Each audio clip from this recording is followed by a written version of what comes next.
Hey, what's up guys? So the official poster for Star Wars The Force Awakens here, and obviously it's loaded with a bunch of stuff that we're getting our official look for the first time, and obviously like a bunch of the things in here. Quite clearly, we see Leia, we see Chewbacca, C-3PO, we see all the big players, obviously the big Kylo Ren, and of course we got Finn with the lightsaber, Rey on there. But the thing that immediately kind of caught my eye is the object behind all of them. Now, obviously, if you look at it, it looks like a Death Star.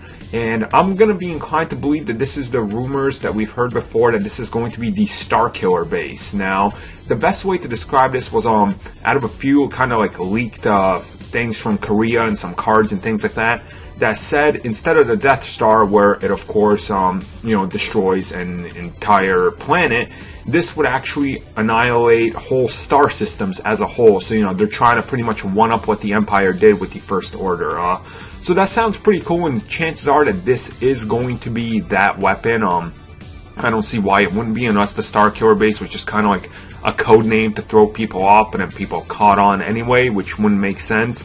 And then Starkiller would also be a reference to Skywalker, which was originally the name before they changed it in the final script before shooting. So, everything kind of tying back around. So, I guess we now know what the big threat that the First Order has, and probably what the, what the actual rebellion or New Republic, whatever they're going to be called in the movie, is probably going to be trying to take out in the movie. So, you guys let me know your thoughts on this down below. So thank you for watching the video, and if you guys like what you saw, don't forget to like and subscribe, and if you haven't already, check out some of these other great videos we have on the channel. Just click the annotation right there, it'll take you to them. Thank you for watching guys, and have a good one.